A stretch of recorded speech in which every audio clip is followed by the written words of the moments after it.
Welcome back to the crochet tutorial with Cosy Rosie UK, and today I'm very excited to be sharing with you the Strawberry Sundae Hexi cardigan. So this granny hexagon cardigan is not made just using the granny stitch. There are a couple of variations in there as well, and it's actually using my Strawberry Sundae stitch pattern that I released last year as a table runner. We're not going to look like we're wearing a table runner though, I assure you. My testers have made both a striped version and a solid version, and I think both look absolutely perfect. I am working mine up in 3 different colours. Of course, why not? Let's go bold if we're going something for summer. I'm going to be using this Stylecraft Naturals bamboo cotton, which is a 60% bamboo, 40% cotton blend. It's a size 3 DK weight yarn. They come in large 100-gram balls, and if I can show you the meterage, with a whopping 250 meters per ball. Now I'm going to be making an extra large for myself, and I'm using these 3 shades here. As you can see from these beautiful cardigans made by my testers, you can opt to make it in 1 color, 3 colors, 6 colors. It's entirely up to you. So this color is going to be used as color A for me, which is Mulberry, shade number 7250. That's color A for me.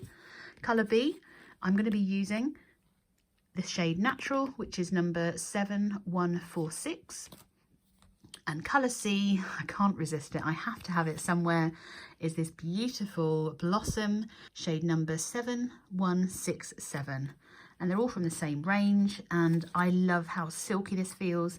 It almost, because of the blend of the yarn, it almost feels cool to the touch. And although it looks like I'm using quite a large amount of yarn and it's going to weigh an absolute ton, I've made beach cover-ups in this before and it works out so lightweight. It's absolutely ideal as a warm weather wearable. I'm going to be using a 4mm crochet hook throughout this pattern. Of course, I would recommend that you do check gauge. And actually the way that we check our gauge in this pattern is we're going to be working rounds 1 to 5 and then measuring one of those edges to check that it's the same size. You can of course just follow the measurements to create your cardigan depending on which size you're going to be making. You can see on the schematic here that we're looking for an overall size of the hexagon panels depending on which size that you are making. So for an extra small, you're going to be making a panel size of 14 inches, the same as a small, and then a medium is going to be making an 18-inch panel, and then a large all the way up to a 5XL, we're going to be making a panel size of 20 inches. We're going to be making 2 panels, but before we join them, we're going to be adding on some extra width at the back on each panel, and then we're going to be adding an extra little bit of width if needed, depending on which size you're making, onto the front as well. You can then adapt which finished length you want to create. I'm just going to use all the yarn I have left over until I've reached the finished length. But the reason that I've created this with a fixed panel size is to prevent any of the sizes ending up with super huge sleeve sizes. Instead, I've added some extra width onto the back panels and onto the front to prevent those sleeves getting too large. Looking at the size chart here, you can see the amount of yarn you need depending on which size that you are making. It will of course depend on which finished size you want to make. So first things first, grab the colour that you're using for round 1. That's going to be your colour A for me. That's going to be this mulberry colour here.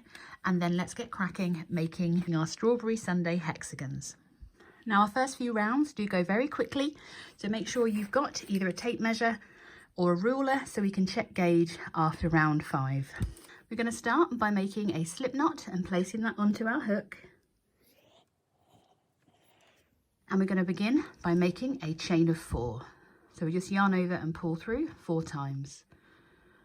That's 1, 2, 3, and 4. And we're going to slip stitch back into that first chain that we made.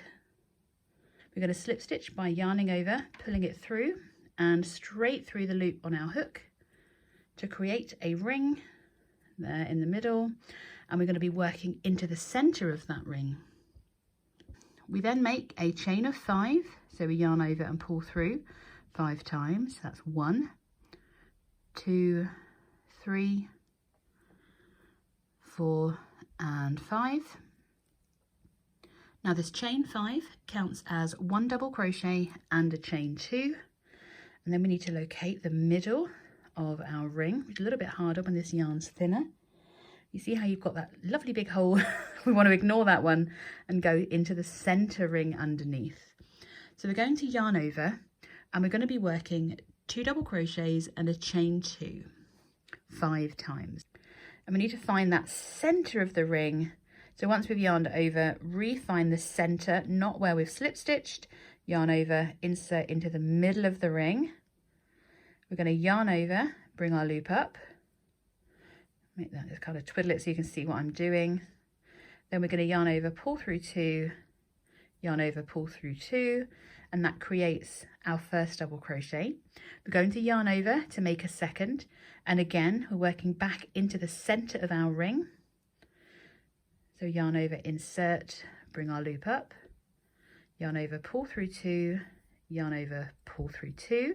So we've got 2 double crochets, and this is our beginning chain 5. So we've got 2 double crochets. We're then going to make a chain of 2. So we yarn over, pull through, and then we yarn over and pull through again for our second chain. And we're going to repeat this by working 2 double crochets and a chain 2. So this counts as number 1. We're going to do that for a total of 5 times. So we yarn over, insert back into the center of our ring again, working our double crochet. We yarn over to work a second double crochet back into the center of our ring. And then we're working our chain of 2. So that's our second time out of 5. So once again, we're yarning over and working 2 double crochets. So that's 1. Yarn over for number 2, again working back into the center of our ring. And then we make our chain of 2. So we've got 1, 2, 3 pairs of double crochets and a chain 2 after each. So we're yarning over to work our 4th pair of double crochets. So that's 1 and 2.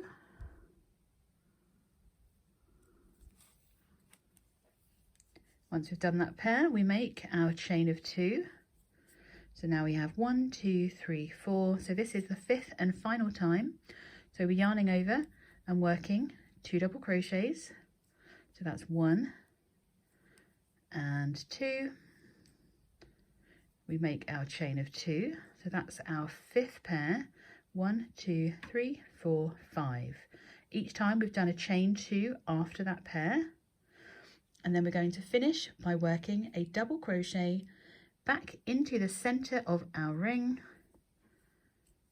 and we're going to be joining to that 3rd chain of our beginning chain that we made. So there's 1, 2, there's number 3, and we're leaving those other 2 chains. So count up from the base of your ring. So there's chain 1, chain 2, and we're going to join by inserting our hook through the middle of that chain,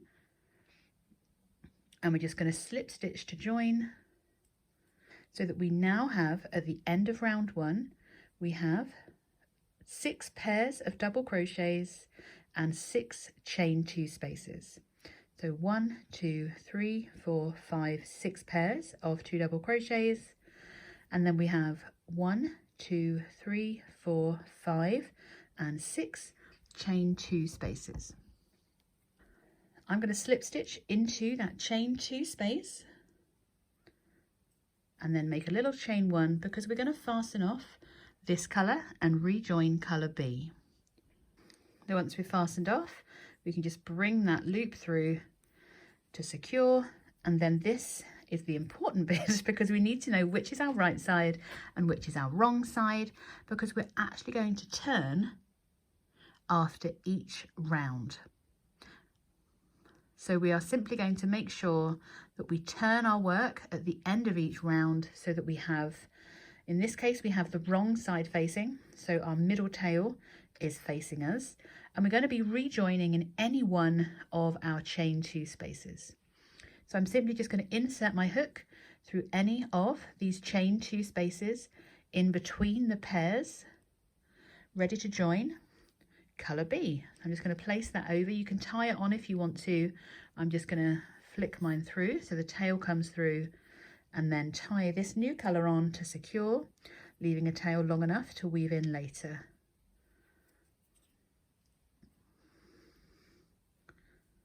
Really important that you have the wrong side facing you when you begin round 2. And the reason that we're turning in each round is when we add on the additional width at the back panels and the front panels, they're going to be worked in turned rows. So we're going to turn with each round as well. So once you've joined in any chain 2 space, we're going to yarn over and bring our new colour through, ready to begin with a chain of 4. I'm going to make sure I'm the right side of my knot here. So we insert, yarn over and bring that new colour up and work our chain of 4, 2, 3 and 4. For this round, our chain 4 counts as a double crochet and a chain 1. We're then going to work into that same chain 2 space, working a second double crochet. Pull through 2 and pull through 2. So what we've done with our chain 4 that counts as a double crochet, chain 1, we've then worked another double crochet. We've effectively created a V-stitch. We're going to make a chain of 3, 1, 2 and 3, and this creates one of our hexagon corners. So we yarn over and we're working back into the same chain 2 space, working a further double crochet, a chain 1 and another double crochet to create a V-stitch into that same chain 2 space. Once we've worked that double crochet, we're going to end with a chain of 1 after that V-stitch, and it should look a little bit pointy because these are going to become the corners. So once you've worked that chain 1, we're going to continue working around into each chain 2 space, working 1 V-stitch, a chain 3 and another V-stitch. So we yarn over, insert into the next chain 2 space, skipping over those 2 double crochets. So we work a double crochet, a chain 1 and a second double crochet, and that creates our V-stitch. We then work a chain of 3 to create our corner, and we work a second V-stitch into that same chain 2 space. So that's a double crochet, a chain 1, and a second double crochet into that same chain 3 space, followed by a chain 1 to finish. So there we have a nice little point with a V-stitch on each side. We're going to repeat that into the next space, into the next chain 2 space between these double crochets. So we're yarning over, working a double crochet, a chain 1 and another double crochet to create our V-stitch. We then make our chain of 3 to create the corner, and we're then working a second V-stitch into that same chain 2 space. So that's a double crochet, chain 1 and a second double crochet, and then we finish with a chain 1 to take us across to our next chain 2 space. We're repeating that once again, working our V-stitch, which is a double crochet, chain 1 and another double crochet. We chain 3 to create the corner space, and then we're working a second V-stitch into that same chain 2 space. So that's that double crochet, chain 1, double crochet, and to step across to the next chain 2 space, we just make a chain 1. I'm going to repeat that into the last of those chain 2 spaces that we have. Just going to do them with you now. So we're doing a V-stitch with a chain 1 in between those 2 double crochets. We make our chain 3 to create the corner, and then we follow with another V-stitch with that double crochet, chain 1, double crochet, ending with a chain 1, and you can see it creates like a hexagon, 6-sided star effectively. So we're just going to work that final V-stitch, a chain 3 and a final V-stitch into that last chain 2 space.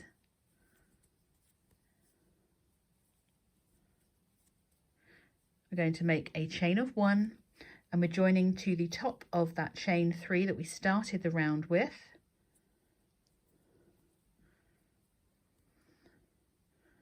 Oops. And I am going to slip stitch across the next stitch and into that chain 2 space. So you should have 1, 2, 3, 4, 5, 6 sides. It's probably a little bit hard to see when I've got that end, but we're going to have ends throughout this. So we've got, oh, there we go, that looks better. 1, 2, 3, 4, 5, and 6. It's not going to be perfectly straight. We don't want it to be perfectly straight really at any point. It shouldn't be curling at this point, obviously, but we are going to be folding it at the end of round 5 to show you that cardigan shape. So once you've slip stitched across to your chain, you don't have to do that, it's completely optional. I'm going to make, I always slip stitch across into the next bigger chain 2 space, and then we can make our little chain 1 and we can fasten off, ready to rejoin our ready to join our next colour into any of our chain 3 spaces, which are the points here in between. So I'm going to be joining, oh, don't lose that end. Don't forget we need to turn at the end of our row, or the end of our round. I'm just going to bring that end through so it's on the wrong side as well. So I can make sure that my right side is pretty much clear of ends. So making sure that you now have the right side of your project facing, we're going to be joining into any of our chain 3 spaces, so that look like points. And again, I'm just going to fasten mine on by making a knot, because this is a little bit slippy, this yarn, so it does need to be woven in. I can't get away with just tying it on. Once you've secured that yarn, and I'm working with colour C, we're going into round 3, making sure that our last round has the wrong side facing us. Just going to insert my hook into that chain 3 space and bring that yarn up. We're then going to make a chain of 4. That's 2, 3, and 4. And this round we are working V-stitches in our corners and 3 double crochets, our granny stitch, in between. So once you've made your chain 4, that counts as a double crochet and a chain 1. We're going to yarn over and work a second double crochet to create that V-stitch. We repeat our corner working a chain of 3, and we're working another V-stitch back into that chain 3 space. So that's a double crochet, a chain 1, and a second double crochet back into that same chain 3 space. So we're just repeating the corner we worked on the last round. Once you've finished your V-stitch, don't forget to make your chain of 1. And we are then going to skip over the first V-stitch. We're going to work into the space in between the V-stitches.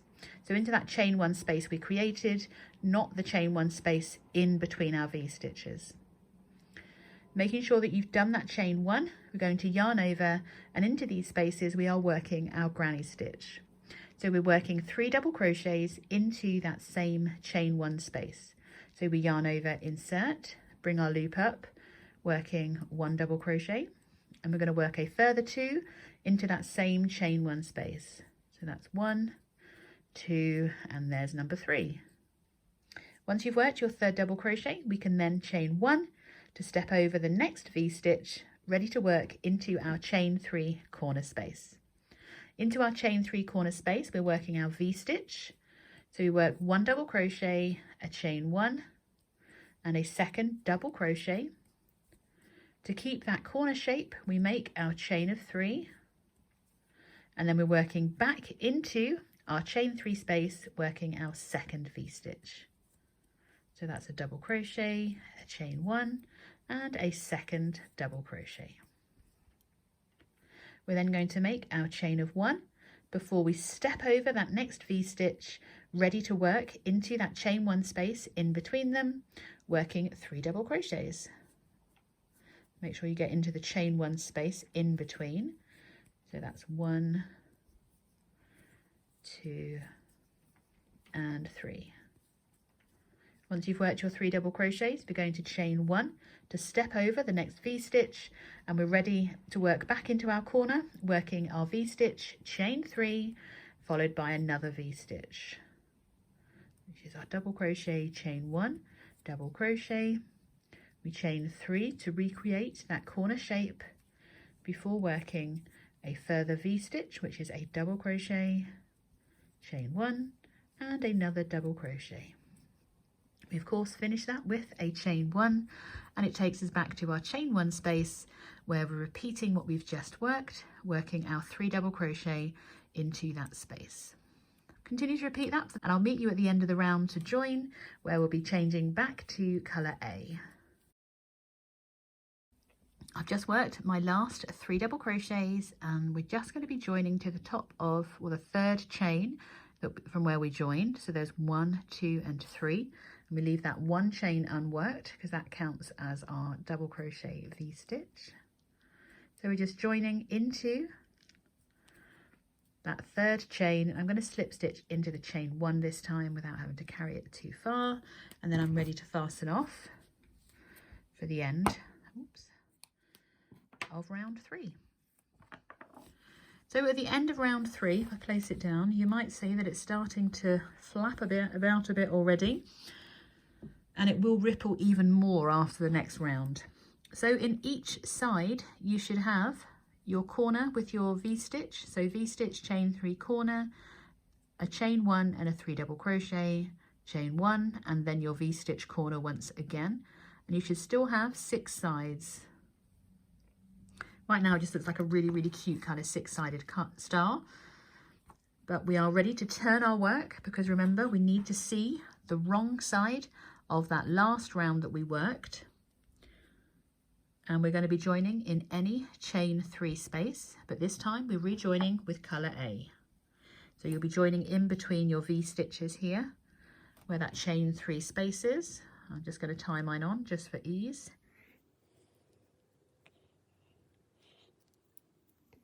Now with round 4, we're going to be introducing our final stitch. So far we have V stitches and granny stitches.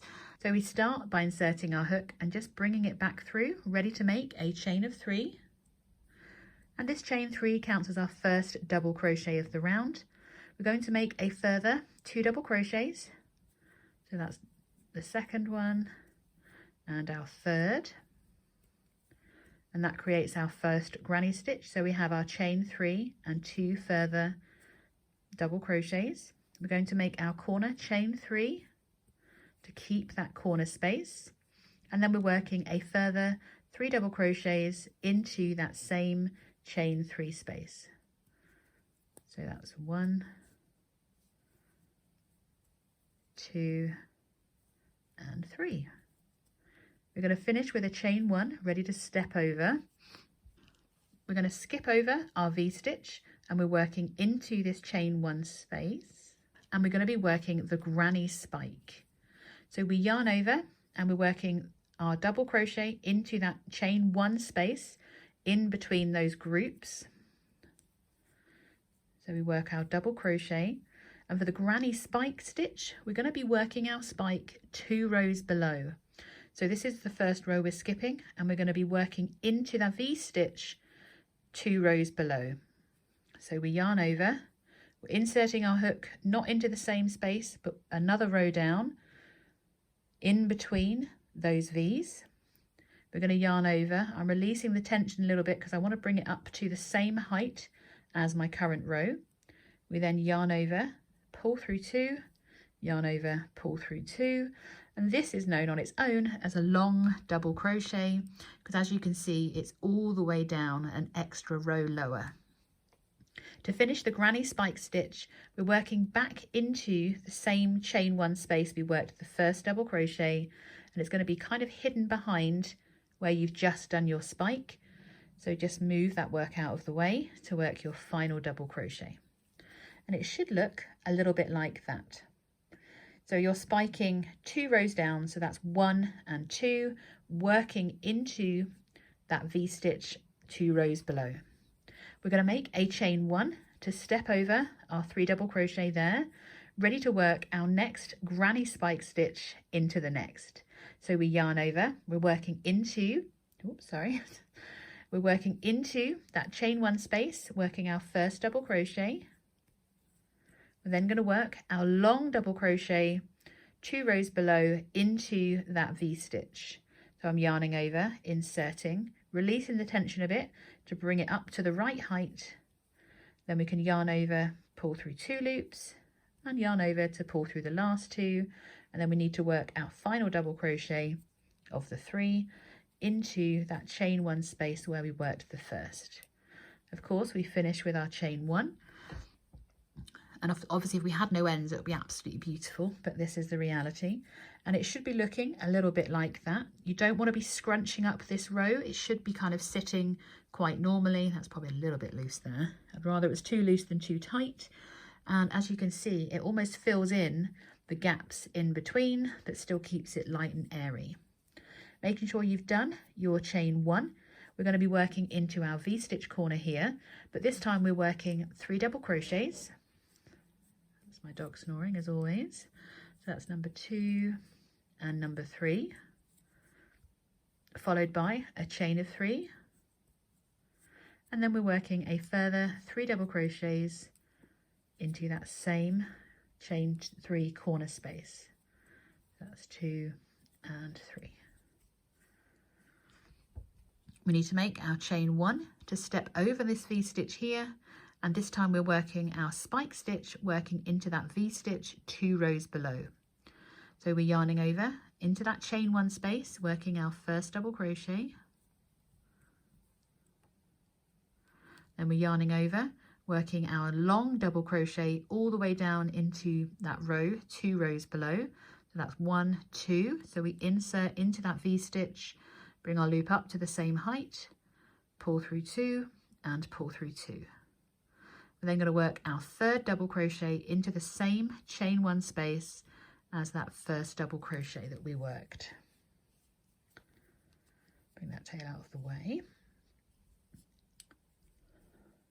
We're then going to make our chain 1 to step over our 3 double crochet from the previous row, and we're back to working our next granny spike stitch into the next chain 1 space. So we work our first double crochet, we yarn over, ready to work into that V-stitch 2 rows below, bring our loop up, pull through 2, pull through 2, and finish working a double crochet into that same chain 1 space, just kind of behind that long double crochet. Making a chain 1, and then into that corner once again with that chain 3 space, we are working 3 double crochets, a chain 3 and a further 3 double crochets.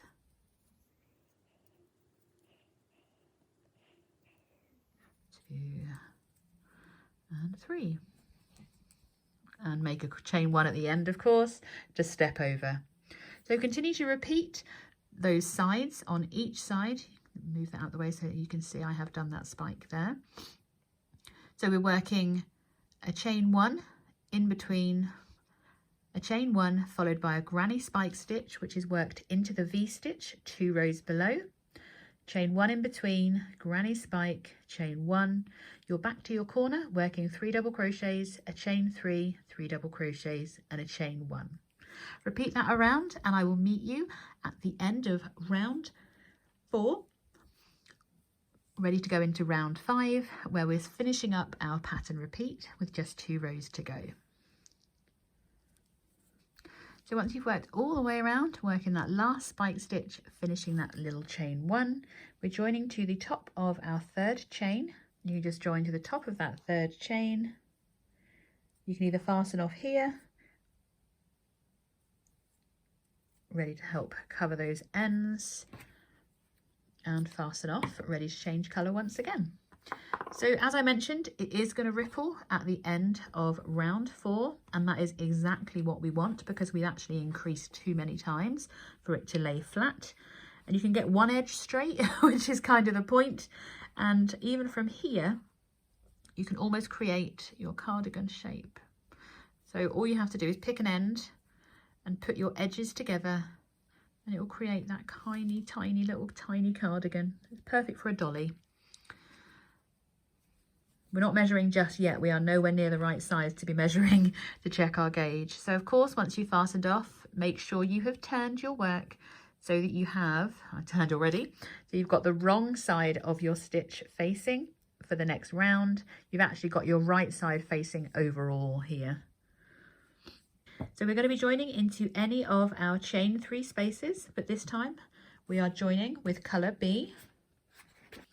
Once again, I'm just going to be fastening that colour into that chain 3 space, making sure that I have the wrong side of the previous row, or round, sorry, facing me. So you can see that's the wrong side of my 3 double crochets there.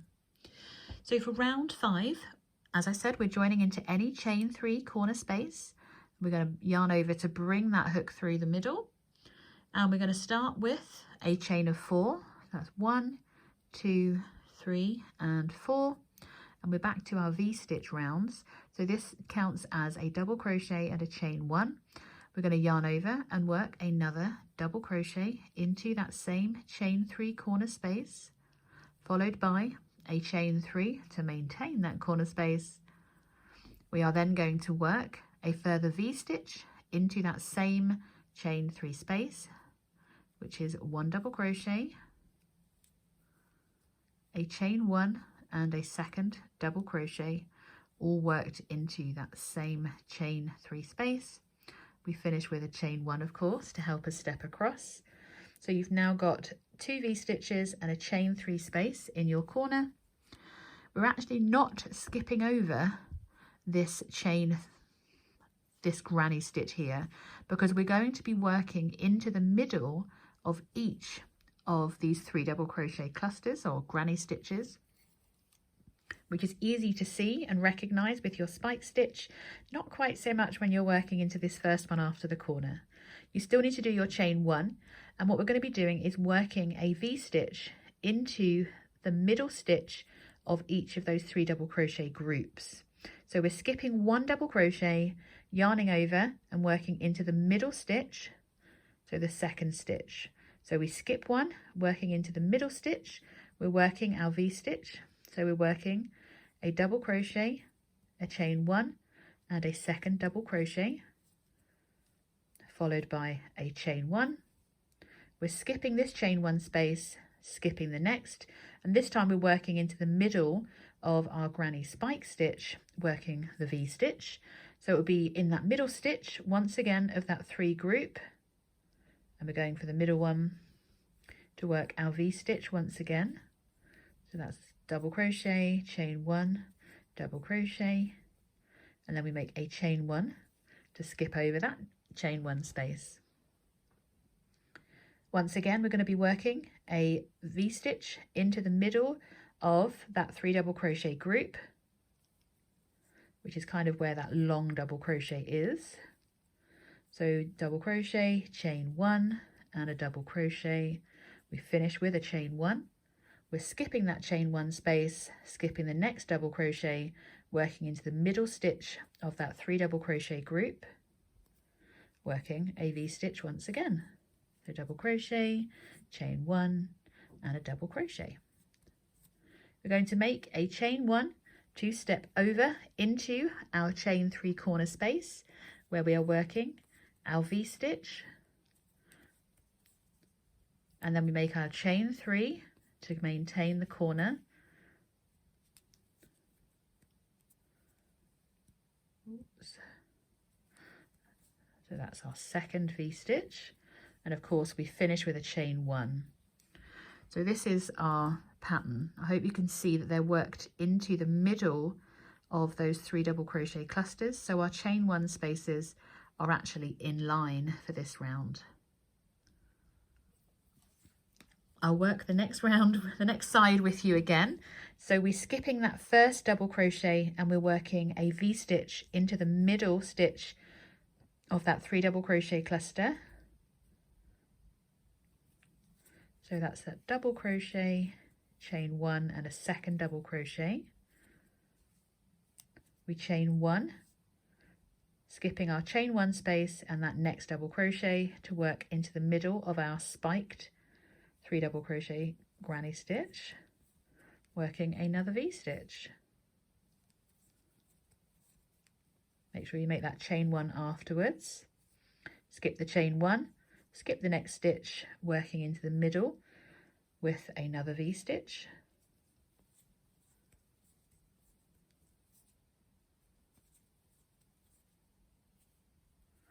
And of course we make that chain 1 to step across, skip that chain 1, work it into that middle stitch of that 3 double crochet group, working another V-stitch.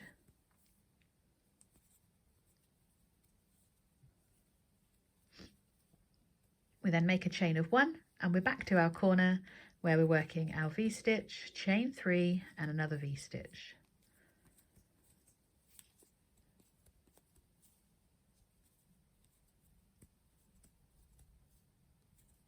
Once you've worked your final V-stitch, don't forget to do your chain 1, and then we're going to continue to repeat that around for the remaining sides. So I think we've done 2, you've got 3 more to do, and I'll meet you once you've worked all the way around, because we're going to be measuring our finished edge to check our gauge matches, well, to check your gauge matches my gauge so that you can get the right finished size.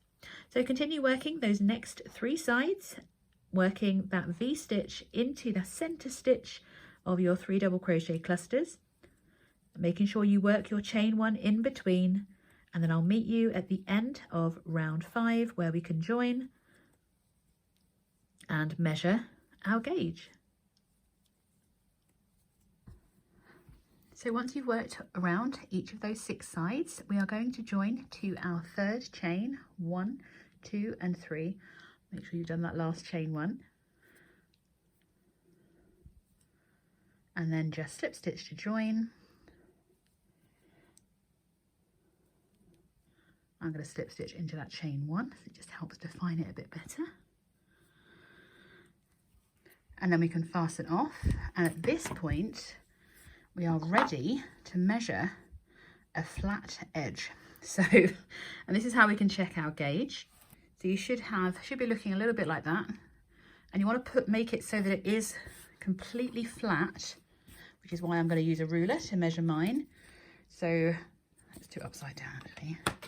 So you want to meet your first corner at the start. This is 4 inches. We're looking to get it to 4.5, but as you can see, it's not flat.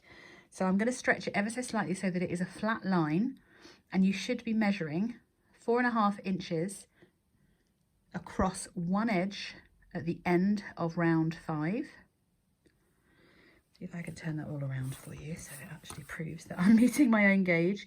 So there's my corner, and when it's only a very light stretch just to get it to, it's just because I need it to look like it will look if it was blocked. So if you imagine, this is it's hard to explain. This fabric is very stretchy, so it's important that we do get gauge at this point, and we're not measuring it when it's all flat and crinkly. We want it to hit about 4.5 inches at this point. You can follow the measurements, but you will want to measure your edge so that it is flat. It's really important that you measure it that way. So hopefully you are measuring 4.5 inches when you separate your stitches out. It measures those 4.5 inches. When you've got a flat edge, not an edge like that, make sure that it is parallel. No, it is flat, is basically, and it's kind of measuring from the center of the corner to the center of the corner. It should measure 4.5 inches. If you've reached that, you've achieved gauge. Congratulations. If it's ever so slightly off, please don't worry too much. You'll probably find, as I should show you, this is a really stretchy fabric, and the weight of this will cause quite a lot of drape. So you don't want this to be overly big at this point. In fact, I'd rather it was smaller. So as I said, to fold, you would just bring 2 corners together and it creates your tiny little cardigan shape. Probably an easier way to measure it actually is to lay it flat and then measure to make sure you're incredibly close to your 4.5 inches. Oh, helps you don't move it. Yeah, bang on. So there we are, we have a mini cardigan, but we need to continue on to round 6, joining colour C. So C for me is that lovely light pink. And again, we're joining in any of our chain 3 spaces. I nearly forgot, we need to make sure we have the wrong side of our last round facing us. So I'm just going to pop my hook through. So I've got the kind of more bobbly side of our stitches facing us when we join. And again, I'm just going to tie it on just to keep it in place. and we're working our second round of V-stitches. So we're just going to yarn over and bring that through. We're starting with a chain of 4 to count as our first double crochet and our chain 1, working our V-stitch corner. So we're working a double crochet, then we do our chain 3 to create our first V-stitch, and we work a second V-stitch into the same chain 3 corner space.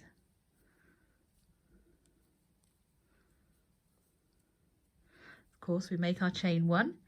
We're stepping over the V-stitch and we are working in between our V-stitches, not into those chain 1 spaces in the middle, but in between the 2 V-stitches, and we're working a V-stitch. So we double crochet, chain 1 and a second double crochet, then we make a chain 1 to step over the next V-stitch, working into that next chain 1 space with another V-stitch. Chain 1 to step over, working into the next chain 1 space, not into the middle of the V-stitches. We then chain 1 after the V-stitch, continuing again, working another V-stitch into that next chain 1 space across. One more to work, and then we'll be back into our corner. Make sure you've done your chain 1 after. Into our corners we are working a chain 1, oh no, not. We're working 1 V-stitch, a chain 3 and another V-stitch.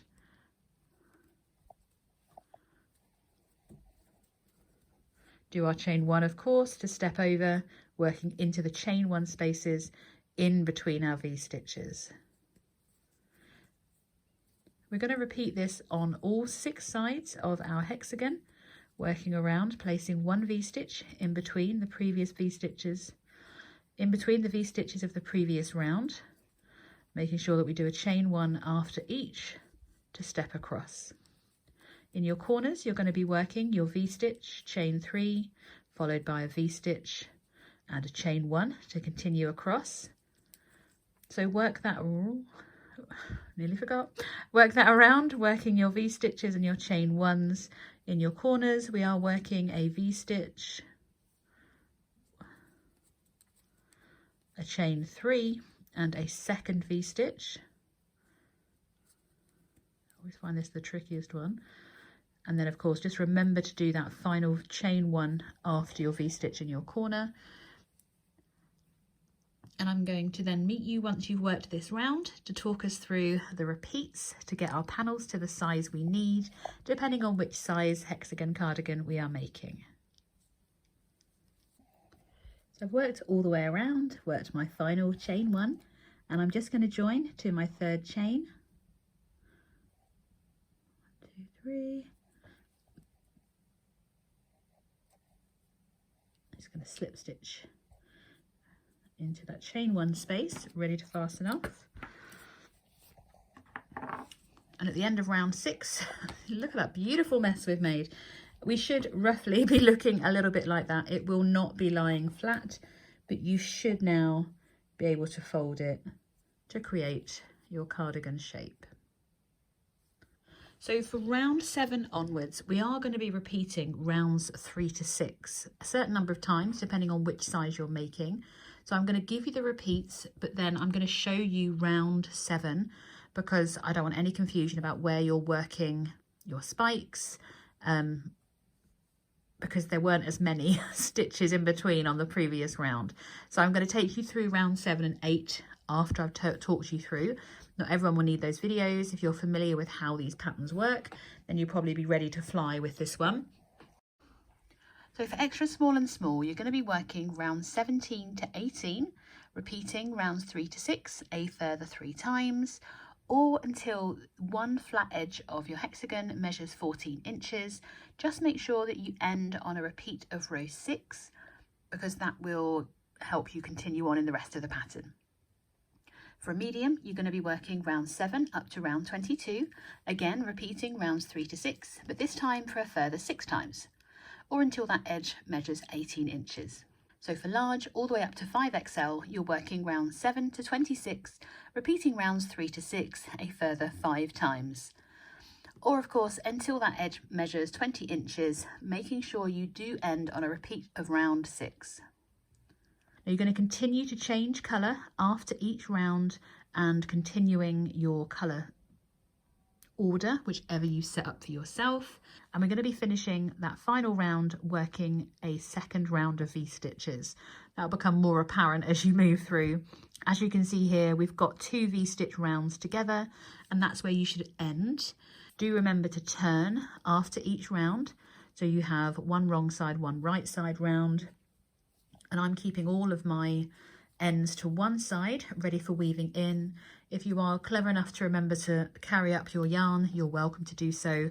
I just want to crochet, so I would rather weave in the ends. It's also recommended to work both your hexagon panels at the same time.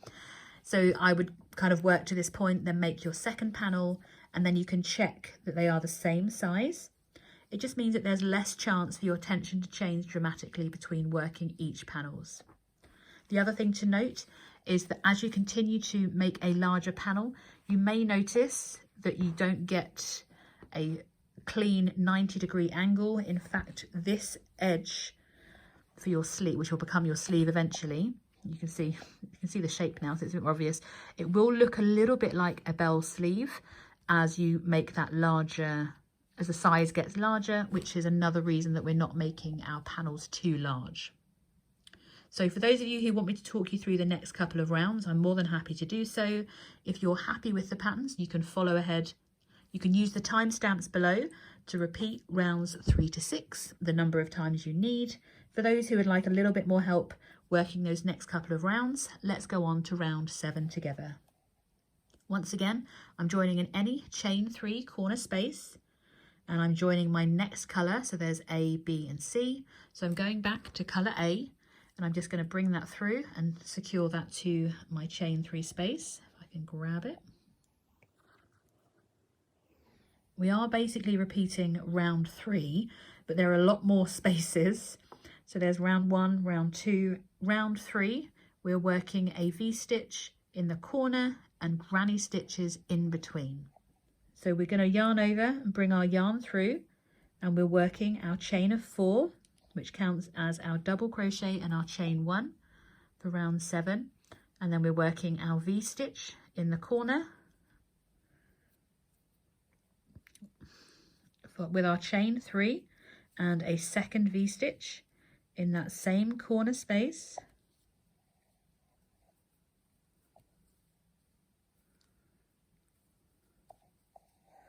Of course, we make our chain of 1 to step across, because we're not working into the V-stitches. We're going to be working into those chain 1 spaces in between. So we're going to be working 3 double crochets.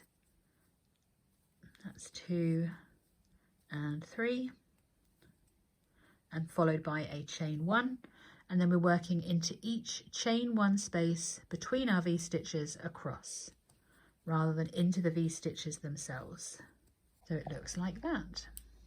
Remember to do your chain 1 after you've worked your 3 double crochets, and then your chain 1, and we're just repeating that all the way across to our corner, working those 3 double crochets followed by a chain 1, working into each chain 1 space across. There's quite a few of them this time, so you should have quite a few 3 double crochets all the way along.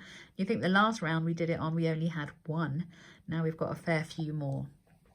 We then, once we're in our corners, we're working a V-stitch corner. So we do a V-stitch, which is double crochet, chain 1 and a double crochet, followed by our chain of 3 and a second V-stitch worked into the same chain 3 corner space. We then of course make our chain 1, and then we're going to repeat across, working into the chain 1 spaces between those V-stitches, and we're just going to repeat this all the way around to the end of this round. So this is round 7, which is not listed in the written pattern, but I just want to make sure it's as easy as possible for you. So continue to repeat, working 3 double crochets and a chain 1 between each pair of V-stitches over to your corner, And in your chain 3 corner spaces, we are working our V-stitch, a chain 3 and a further V-stitch followed by a chain 1. So continue around, and if you need it, I'm going to be showing you round 8 as well, just to really help clarify where those spike stitches are worked in these additional rounds. So I've just worked all the way around, repeating that lovely 3 double crochet round. And I'm just going to join to the top of the 3rd chain and just slip stitch there.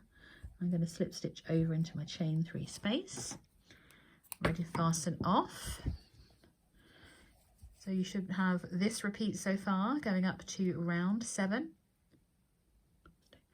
And then we are going to do round 8 together as well, because I want you to be super sure what you are doing with regards to your spike stitches. Changing to colour B in this instance, just continuing that colour change. Just going to fasten that into the corner. And we are working a repeat of our spike stitch round this time. So we're going to start with a chain of 3, which counts as our double crochet, and we're working 3 double crochets into that corner. So we have our chain 3 and 2 further double crochets. We make a chain of 3, and then we're working a further 3 double crochets into that same chain 3 corner space, and of course followed by that chain 1.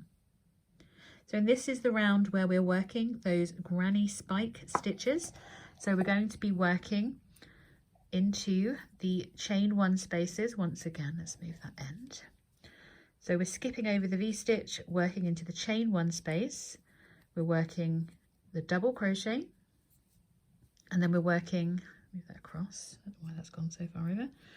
And then we're working down into that V-stitch, chain 1 space, 2 rows below. So I'm yarning over, skipping that space, going into the one below, bringing up that long double crochet before working a 3rd double crochet into the back. So hard to show it straight because I hold my crochet quite unevenly.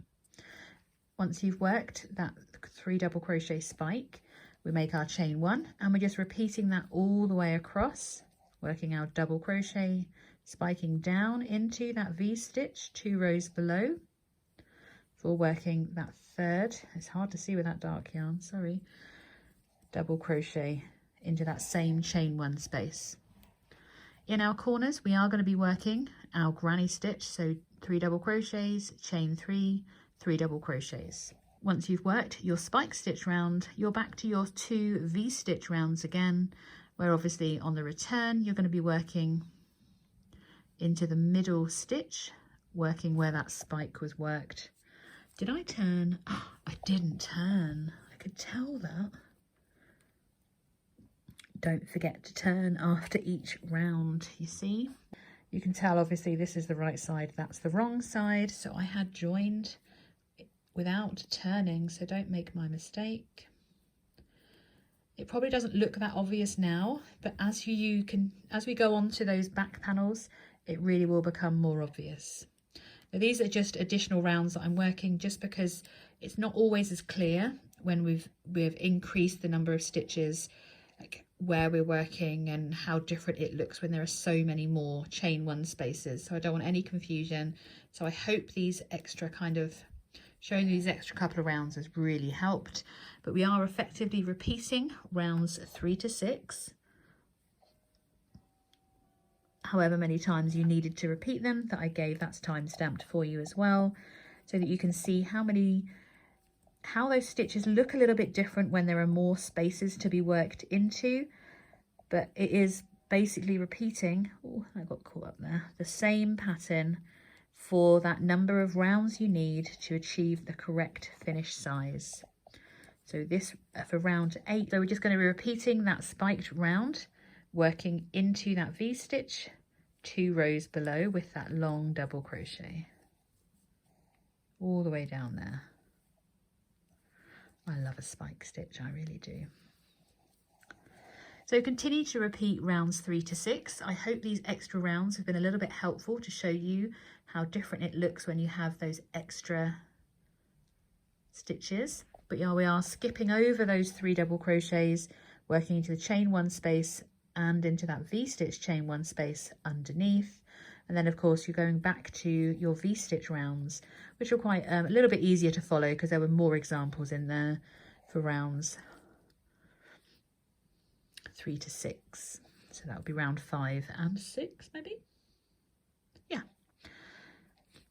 So it's entirely up to you, but rounds 3 to 6 are the ones that we are repeating. Of course, we're changing colours every round in the colour pattern that you've established, unless you are, of course, working in one colour to save weaving in all these ends.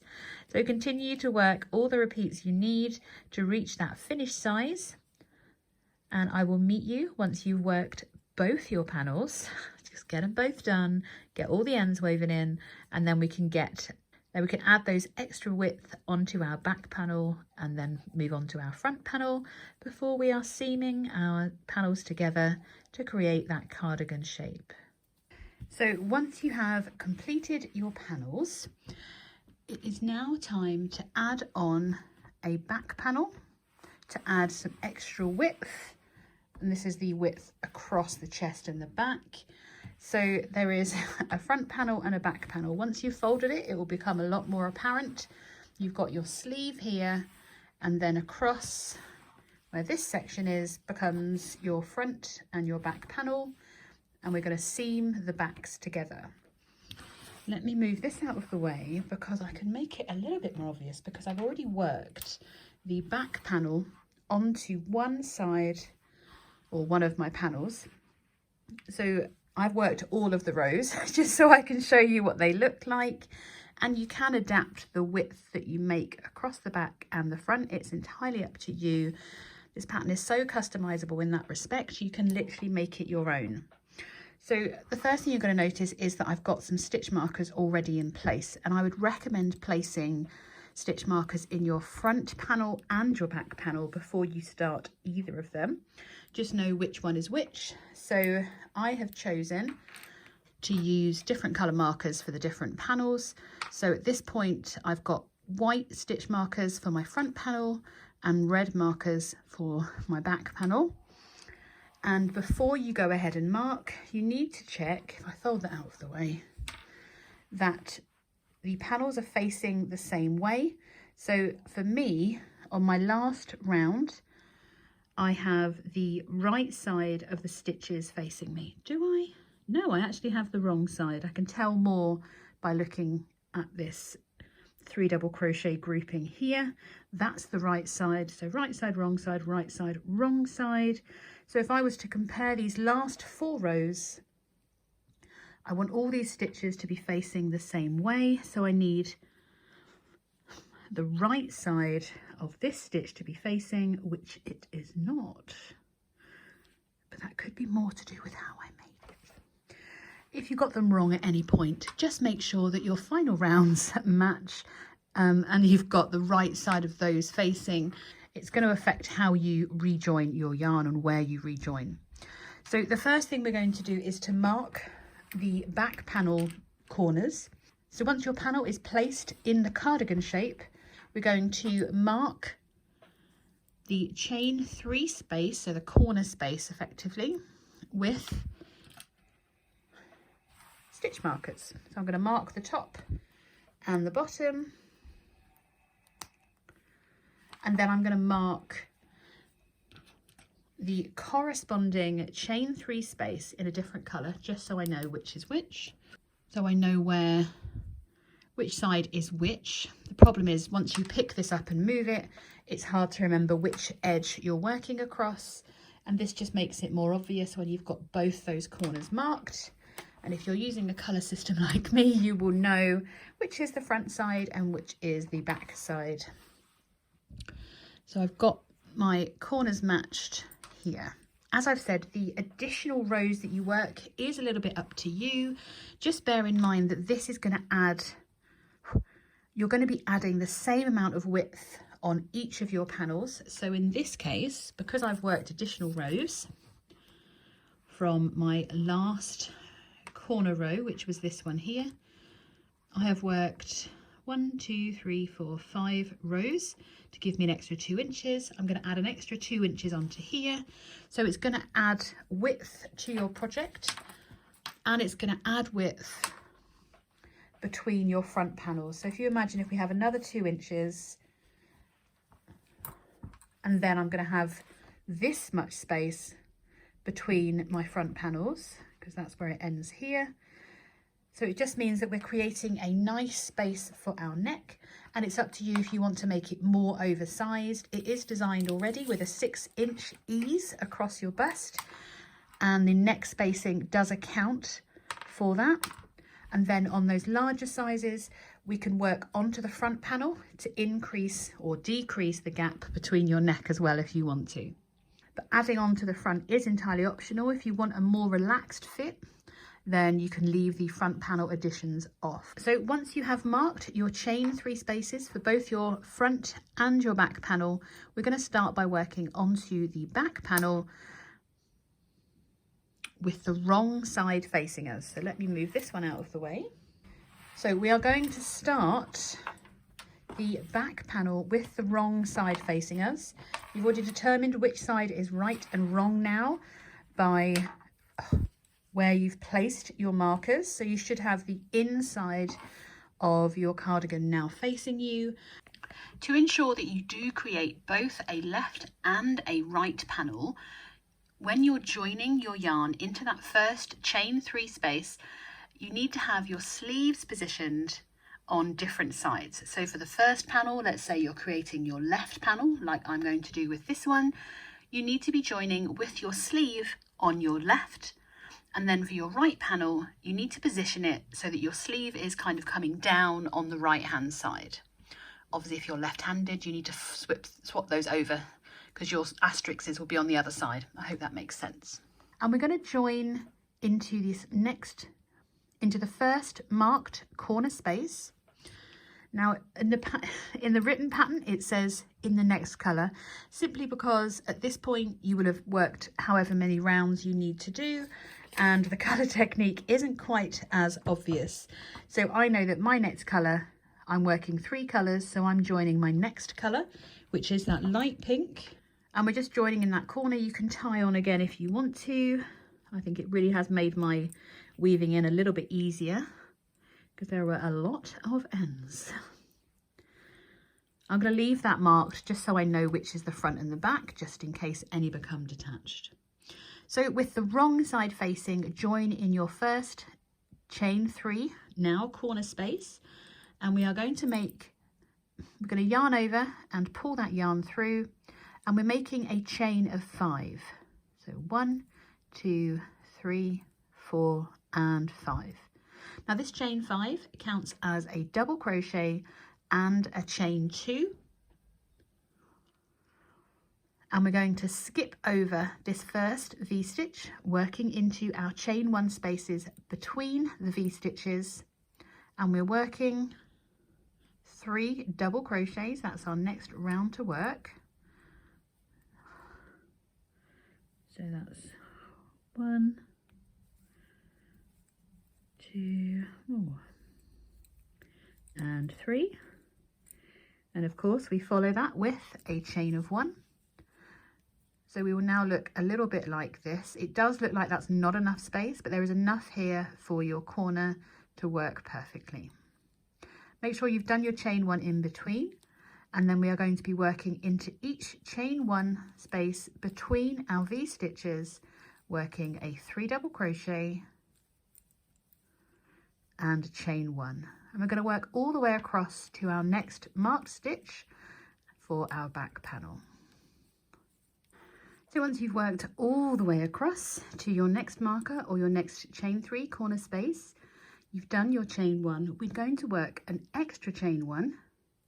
And once we've worked that extra chain 1, we're going to work a final double crochet into that chain 3 corner space. So you should have a nice big space between your last 3 double crochets. So you've got chain 2 effectively there.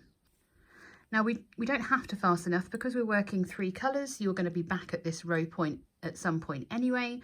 But if you want to fasten off, which I will, you can just do a chain 1 or you can change colour in that last stitch before you turn, just by working half your stitch in your current colour, and before you fasten off, before you finish that stitch, we can change to our next colour, which for me is that dark purple. I can find the end. There we go. And then you can just complete that final stitch in the next colour that you're working with. Going into row 2, with our next colour, we're making a chain of 4, and we are turning, and we're going to work back along the same row we've just made, but we're starting in that chain 2 space. So we've done our turning chain of 4, and then we're working into that chain 2 space, working our spiked double crochet. So we work the first double crochet into that chain 2 space, and we're spiking down into that V stitch below, making that long double crochet into that V stitch 2 rows below, before working our next double crochet into that same chain 3 corner space once again. We then make our chain of 1 to step across those 3 double crochets, and we're going to be working our spike 3 double crochet, or our granny spike stitch, all the way across back to that next corner space. It's no longer a chain 3 space, making sure we do that chain 1 in between. So just as we were doing before, working our spike into that V stitch 2 rows below, but this time we're just working along one side, so it works up a lot quicker. So continue across, working your 3 double crochet spike, working it into that V stitch 2 rows below, and I'll meet you when you reach back to when you work back across to where we began row 1.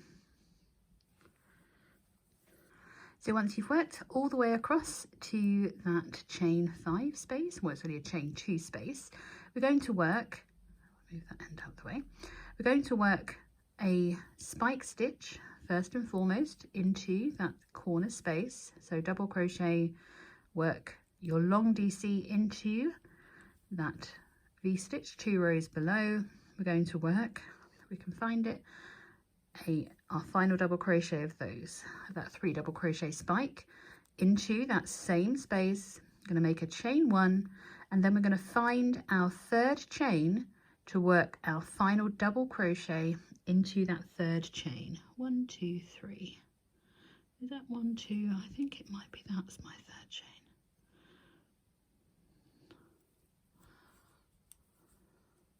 And then we're ready to change to our next colour. If you're carrying up, you're welcome, of course, just to join that next colour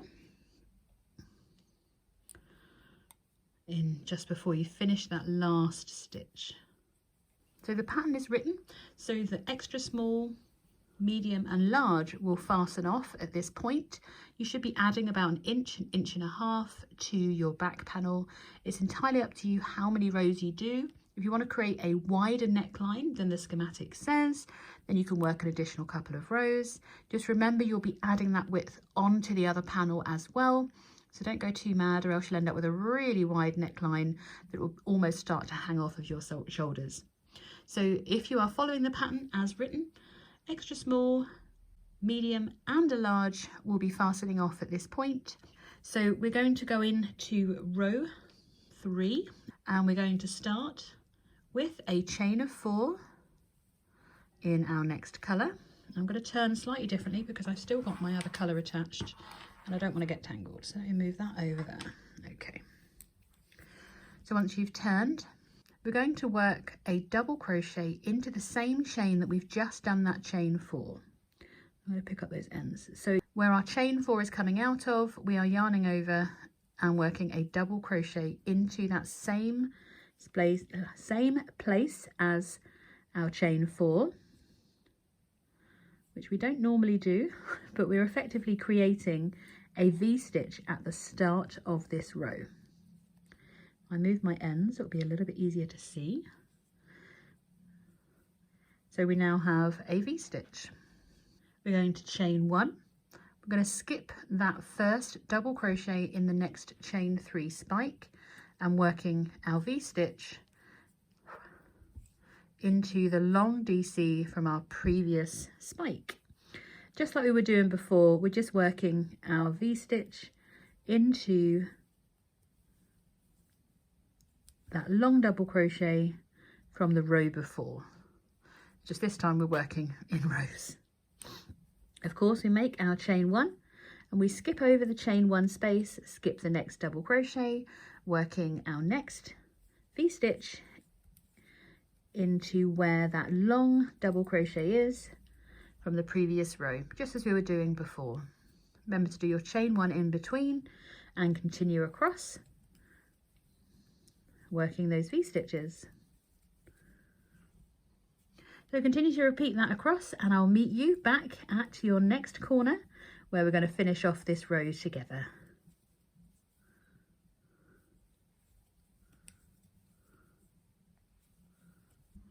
So once you've worked all the way across to that last spike stitch, we're just going to work our V-stitch into the long double crochet, into the long double crochet from the row before, make our chain 1. We skip that last double crochet there, working our final double crochet into that third chain.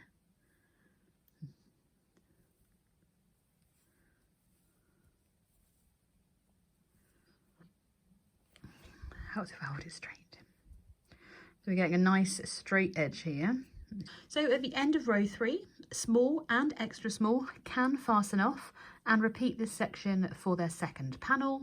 Of course, if you want to continue to add even more width, you can, and continue on to the next row. Just remember that you need to add the additional width onto the other panel as well. So it does get pretty large pretty quickly, so don't go too mad with it. So sizes 2XL, 3XL and 4 and 5XL are continuing on to row 4. I'm just changing back to my next colour in my sequence, which is of course that light pink. And we begin row 4 with a chain of 4. We can then turn, and of course we're working our V-stitch row, so we're not going to work into this chain 1 space underneath or into the V-stitch, working into those chain 1 spaces in between. So we're working our V-stitch as normal into the chain 1 space between each of the V-stitches from the previous row.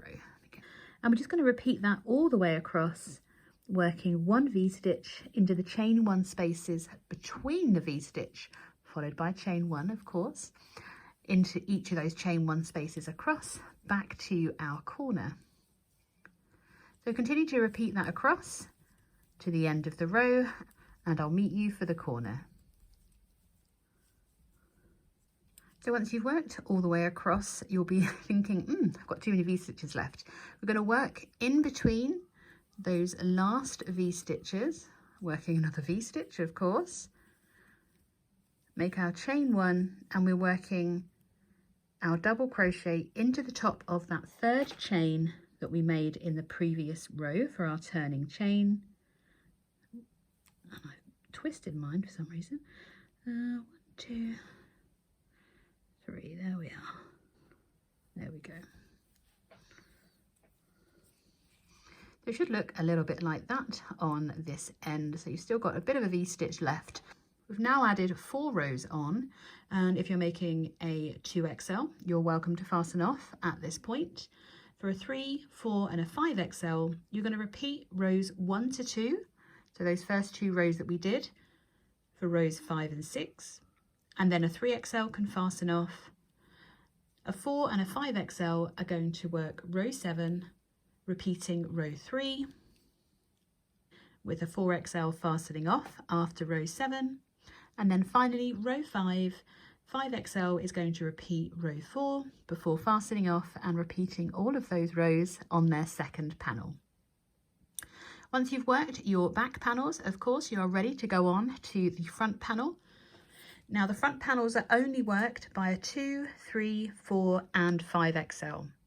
So if you're an extra small up to an extra large, you can jump ahead onto the joining and seaming of the back panels. For the rest of you, I'm going to meet you to work your front panels. So for the front panel, this is only for sizes 2, 3, 4 and 5XL.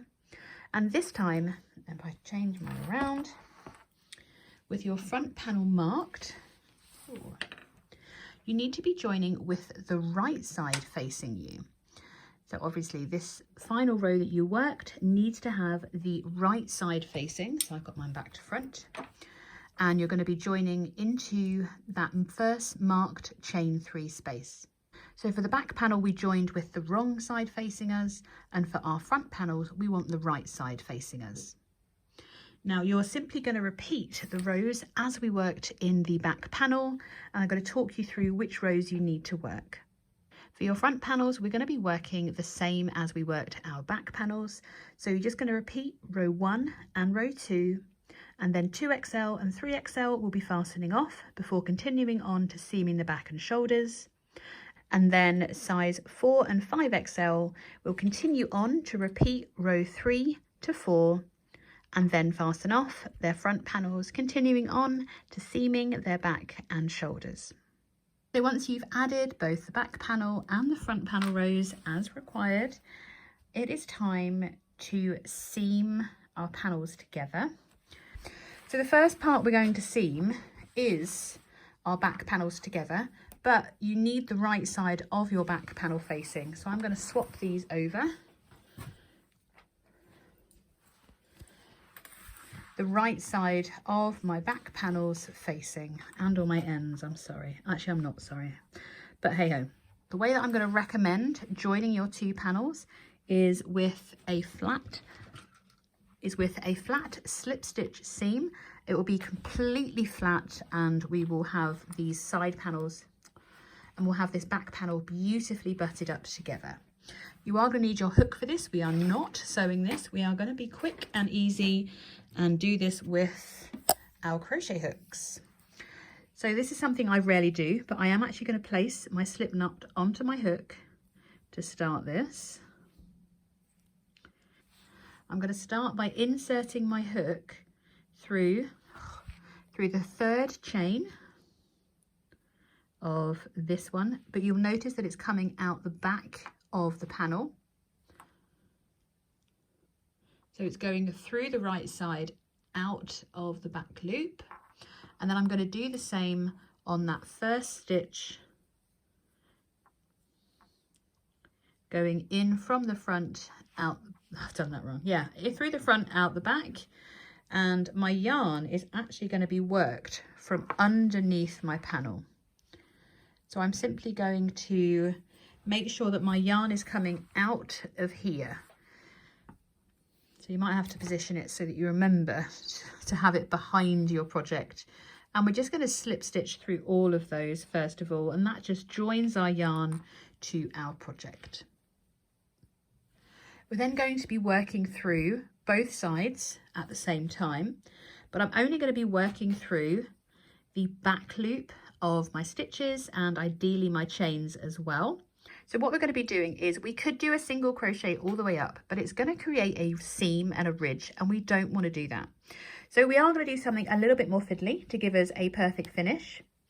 We're going to be inserting our hook through the back loop only, which is a little bit fiddly to start, on both panels, going from the right side out the back, and then we pull through and slip stitch through the loops on our hook, and we're just going to repeat that the whole way up. So we come through the back loop, move that yarn out of the way, through the next back loop, which is quite hard to do on camera, sorry, and then we're slip stitching through all of these loops on our hook.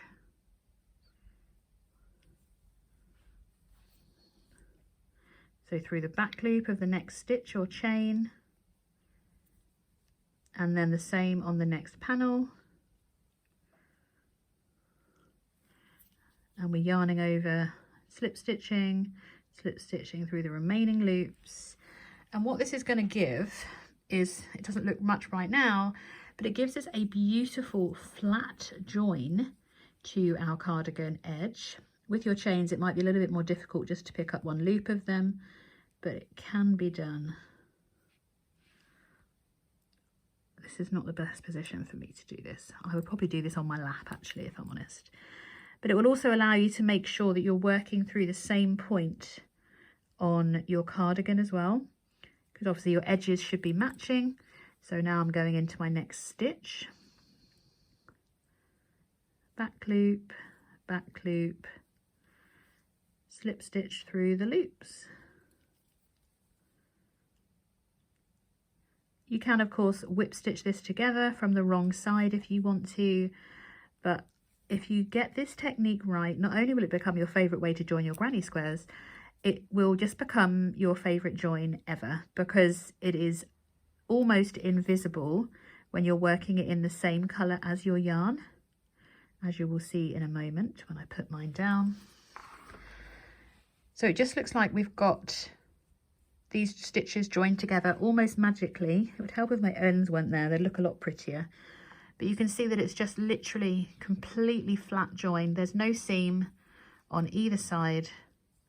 It's completely invisible. So yes, it is a little bit fiddly to work this flat slip stitch seam, but it is pretty much invisible. For me, it's really worth the effort. Of course, if you have your own preferred joining method, you can of course do that. I will most definitely be taking the time to work this, and I'm going to use the same technique to join my shoulders as well. So continue on joining your back panels to each other all the way up to the top, and I will meet you there.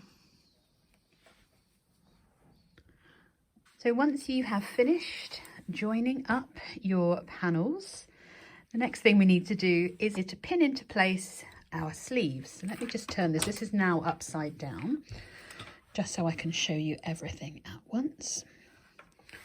So what I've done is I've found that last chain 3 corner space on the back panel, and I'm joining it to where I had my front panel marked, because that's where, then that should mean I can pin together the other 2 chain 3 spaces to create our sleeve.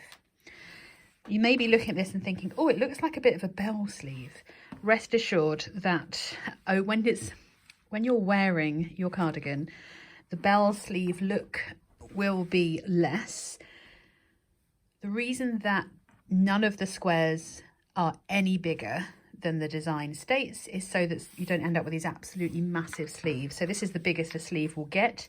So whichever size you're making up to a 5XL, that's as big as the sleeves get, and that was quite intentional.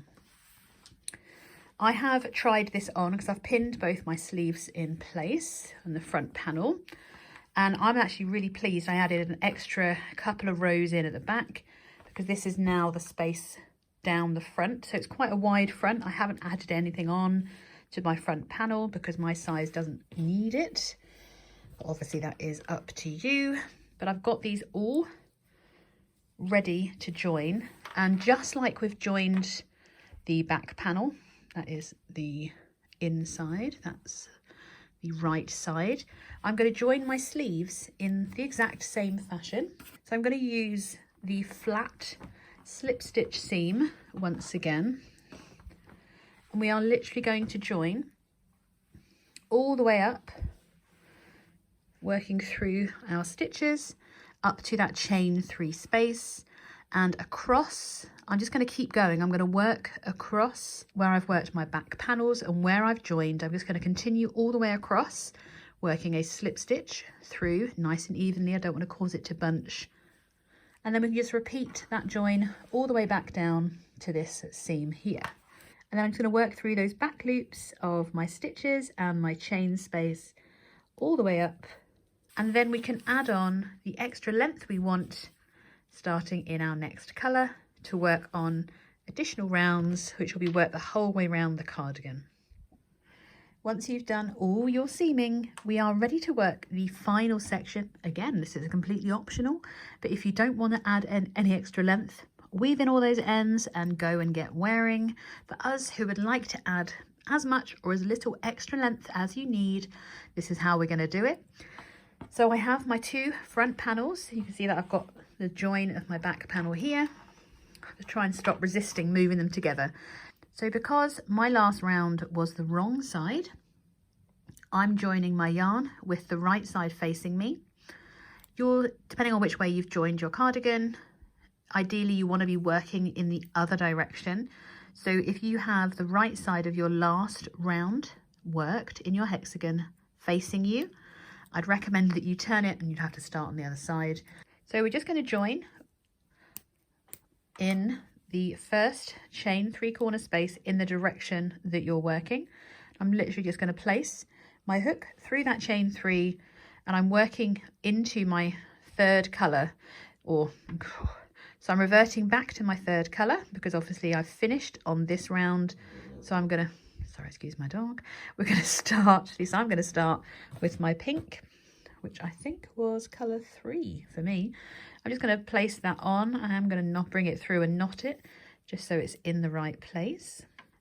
And very similar to what we were doing when we worked these back panels, we're going to start with a chain of 5. 1, 2, 3, 4, and 5. This chain 5 counts as a double crochet and a chain 2, and we're going to skip over the first V-stitch, working into the chain 1 spaces between our V-stitches, working 3 double crochets. That's 1, 2, and 3. We can then chain 1 to skip over the next V-stitch, ready to work 3 double crochets and a chain 1 into the next.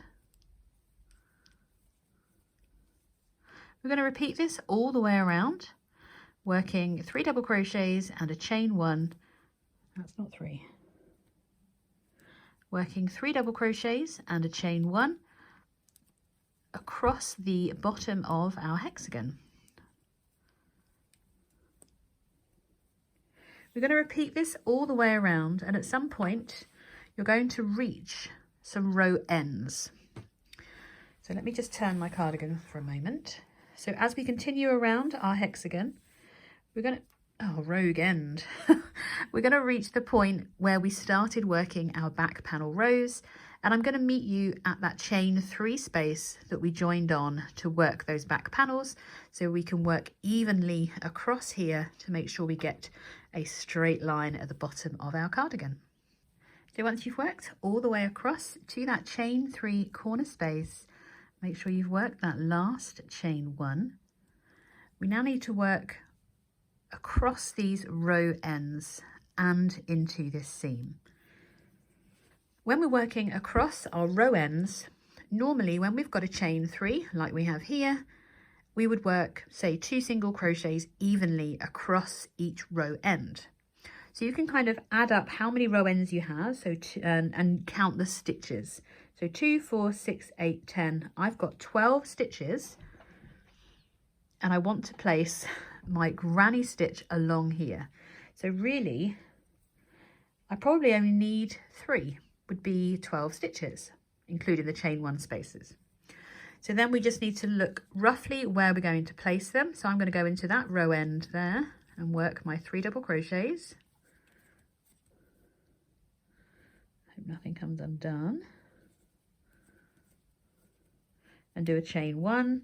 And that looks like a similar space to the one we've just worked.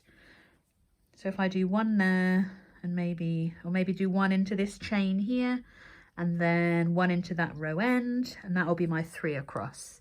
So you need to do a bit of your own maths on this one. I wouldn't normally leave you to your own devices, but you're perfectly capable of counting the number of rows that you've worked, because obviously you may well vary it to what is written, and just work evenly across, working 3 double crochets and a chain 1 across your row ends. I'm going to make my chain 1 and have a little look and make sure, pull that up for a moment, and make sure that that is looking pretty even. It's not pulling those rows in. Well, that worked. Now I'm going to work into the middle of my seam as well. So just to clarify how I calculated how many groups of 3 double crochets I needed to work, I counted the rows. So I had 1, 2, 3, 4, 5 and 6, times that by 2, which gave me 12 stitches. And then I've worked 1, 2, 3 groups of 3 plus my chain 1 spaces, gives me roughly that amount. So I hope that helps you calculate how many you need to do, but you're looking for it to look pretty much the same as it has over here. So not much stretched out or too tight or anything. We're going to work 3 double crochets into our seam as well. So that's 1, 2 and 3, remembering our chain 1. And then we're going to do the same number back to our next chain 3 corner space. I'm going to look at where I've placed them. So I worked into the bottom of that purple row there. So just going to place them in the same spot. And I don't have to do the maths twice. So at the end of that one, it was into that chain actually.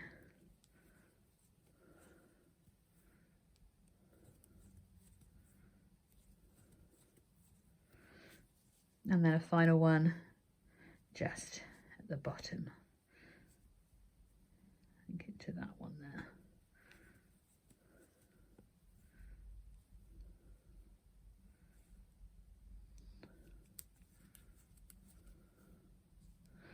I'm pulling out an end here, I think.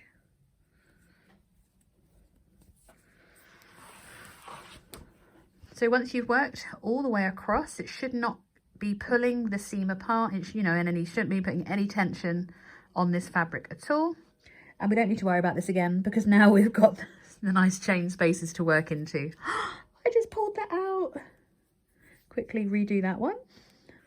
Oh, and we are back to our chain 3 corner space where we're going to continue to work all the way around, working those 3 double crochets and a chain 1 all the way back around the bottom of our hexagon back to our next chain 3 space.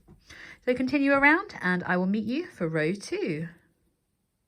So once you've worked all the way back around to your next chain 3 space, you've worked 1 chain 1, we need to do another chain 1, and then we're ending with a double crochet into that chain 3 space.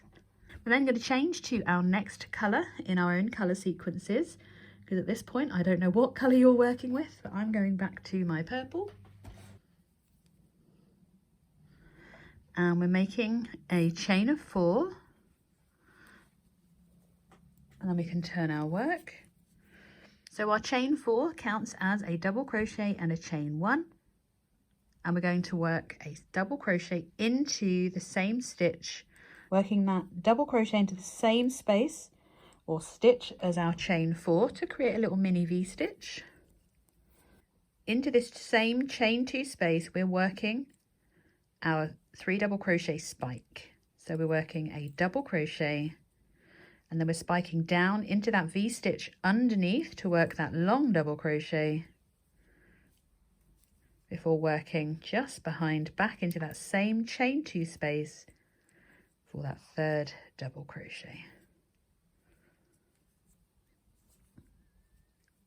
We do our chain 1 to step across, and then we're working into those chain 1 spaces, working that spike granny stitch or 3 double crochet spiked all the way across, ending with a chain 1 in between.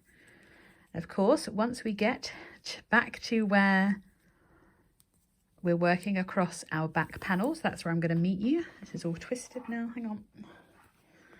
Because obviously we don't have an actual V-stitch to work into, so we're going to have to spike into the stitch below or the bottom of the row. So continue working across and I'll meet you when you reach where you worked across your back panels, and then we can work those spike stitches across our back panels when we get there. So I've worked all the way along with my spike stitches and I've reached the first point where there isn't actually a V-stitch to work into. So I've worked my first double crochet and I'm simply going to work into the space between the next row Normally we spike 2 rows down, and that's not far off. It's about as good as it's going to get because there is no clear indication as to where we need to work.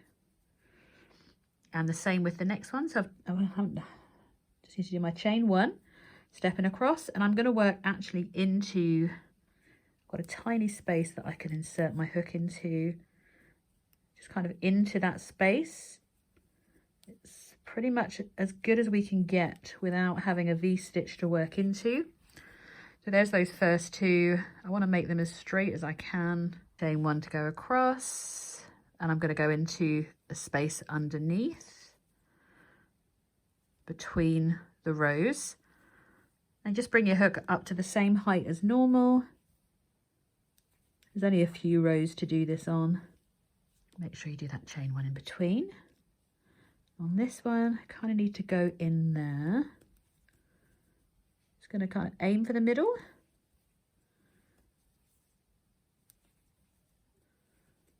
And how are they looking? Yeah, not too bad. No one would know, would they? I love it.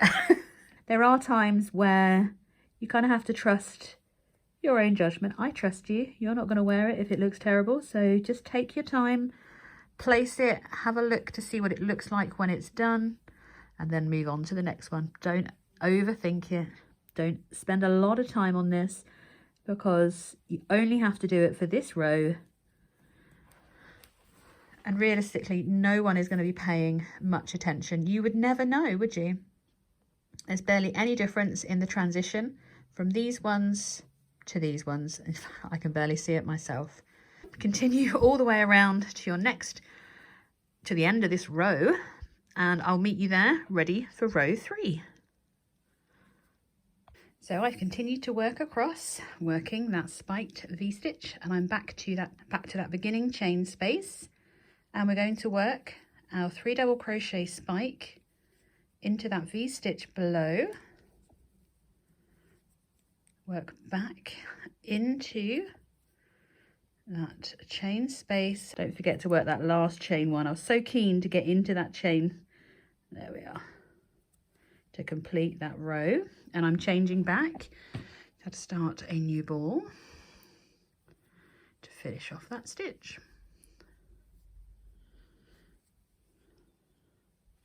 So for row 3, just like we did for our back panels, we start with a chain of 4. And we work a, oh my God, I can't see. And we're working a second double crochet into, working a second double crochet into the same as our chain 4.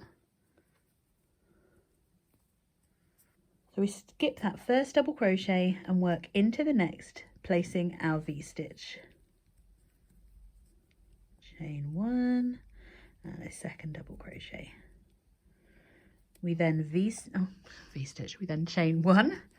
We skip over that chain 1 space, skip the next double crochet, working our V-stitch in the stitch above that long double crochet. Just as we've been doing the whole way throughout our pattern, and make sure we work a chain 1 in between. Now, there's nothing different at this point to work on this row, so you can just continue all the way across, working your V-stitches, because when you reach where that back panel was, there is nothing different anymore. We're just working our stitches as normal. So for row 3, we are just working, we're just working our V-stitch into that spike stitch from the previous row, followed by a chain 1. So it looks just like our previous rows that we've worked before. So keep working all the way across, and I'll meet you at the end of row 3. So this row went a lot quicker without having extra work to do over that back panel. And once you've reached the end and worked that final V-stitch, we're going to join into that third chain. Make sure I pull that tight. So 1, 2, 3. And that just helps to keep our edges nice and straight. And I am changing back, have an extra one. Changing back again, and we're on row 4. We're starting with a chain of 4, and we're doing our V-stitch row. So we're simply working into the chain 1 spaces between our V-stitches, so nothing special to start this row off. Just working our V-stitch, followed by a chain 1 into each chain 1 space between the V-stitches of the previous row. Nice easy row this. So once you've worked row 4, you can continue to repeat rows 1 to 4 as many times as you like to achieve the desired finished length of your cardigan. The final thing to do is, of course, weave in all those ends, and then there is an optional edging which is going to work all the way around the open edge of your cardigan, so all the way up around the front. It is entirely optional, but I'm definitely going to be adding on something to cover up these chains here.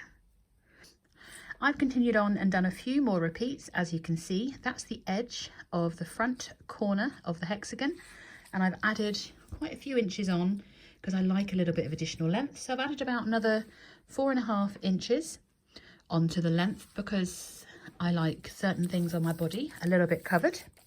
I've fastened off everything. I've weaved in most. I'm ignoring those for a moment. We'll come back to them. But I am going to rejoin with the right side of my cardigan facing, just to work an edging all the way up and around, just to cover up these row ends. It is optional. I think it's going to make a really nice finish to this cardigan. So I don't need that colour. And I'm just gonna, this is where I fastened off, but I wanted to see where that was. Also, that's where I rejoined my final colour. And I'm gonna rejoin with the right side of my cardigan facing. So this was where I rejoined my final round. So before you rejoin, make sure you have the right side of your cardigan facing. And I'm going to join in the 3rd chain from where I originally joined. So on that last round, we're looking for the 3rd chain. Obviously, if you've worked more rounds or less rounds, you might already have a stitch facing you. So once you just double check you have the right side facing, because otherwise your final round will be looking a little bit messy. You'll be seeing the wrong side of your stitch. I'm just going to rejoin in the 3rd chain, so we still have that nice chain 1 space and help keep the shape of our corner. I've made a little chain 1 and I'm working back into where I've rejoined and made that chain 1. If I can find that end.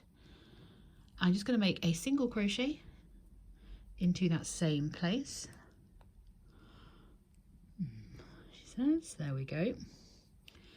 And then because we're working across these row ends, they are the same as a chain, as a double crochet. So I'm aiming to work 2 double crochets per row end back to that final chain 3 corner space of our hexagon. So there's my first one. I'm just going to work around this chain here before working into the end of that row. Get that loose thread as well. Oh my, a little bit tricky. There we go. So that was 2. So now that I worked into the top of that row, I want to work into my chain here. I'm going to try and pick up 2 strands of that. This must be a turning chain. It's a little bit fiddly, but it's worth picking up 2 because it will show that you've worked into it and you'll leave the colour behind, if that makes sense. Then work into the top of the next row before repeating it and working into the stitch or chain 3. You want to make sure that you're not bunching these stitches up. If you need to work a couple of additional stitches, then of course you can do. I'm going to go into the base here to work that next one. Can just work around this one here. So there we go, because it is the same colour. What we're looking to do is to neaten the edge. That's all we're doing. We don't want to hide the colour. So you see how I've worked into those chains, it leaves a little bit of that colour of that row behind. And it's just going to be a nice edging. Nothing special, but nice enough just to cover up those row ends. So I'm going to continue to repeat working into each row end and then into the chain 3 or stitch. So we're working 2 stitches per row end. Trying to get 2 loops of these chains is a little bit fiddly, but it is worth the effort. We don't have to do too much of it. We're nearly there already. If you haven't added any extra length, you don't really have to do this bit. I think that end's woven in. So just working into the row end and then working into the chain 3. And just repeating that up to the chain 3 corner space of our hexagon. So once you've worked up to your chain 3 corner space, you should have a very neat edge looking a little bit like that. I'm really pleased with how that's come out. Is it perfect? Probably not. Is it good enough? 100%. So I'm going to remove this stitch marker finally. And into that chain 3 corner space, we're going to treat that as a row end. So we just work 1 single crochet, and then we have our V stitches from our final round. So we're working a single crochet into the top of the stitch, into the chain 1, and into the top of the next. We're then going to repeat that all the way. So working into the chain 1, into the top of the stitch, and then into the chain 1 in between your V stitch as well, and into the top of your next double crochet. So we're not actually increasing the number of stitches that we're working, it's just continuing that neat edge. We're just going to repeat that all the way up. So working into the chain 1 space, then across our V stitch, working into our double crochet, into the chain 1, and into the top of that next double crochet. I'm going to repeat that all the way up, and I will meet you, I promise. I'll meet you once you reach your shoulder seam, and we'll join around this corner to give a nice, almost a bit of a curved edge. I'll see you shortly. So I've worked all the way up to the chain 3 space, and I've worked into that V stitch here, and we're going to work a single crochet 3 together to create a small, not a bunching up, but just to curve the shoulder a little bit. So we're going to insert our hook into that chain 3 space, yarn over, bring a loop up, insert our hook into our seam, bring up a 3rd loop, and then insert our hook into the 1st stitch of our neckline, bring up a 4th loop, yarn over, pull through all 4 loops, and it won't be quite so obvious right now, but it stops the neck being a little bit too squared off, which sounds silly. It just gives a nice, almost seamless join across the seam into the neckline. Once you've worked your 3 single crochets together, we're going to work into each stitch across the neck to the last stitch before your seam, and then we're going to work that 3 single crochets together again.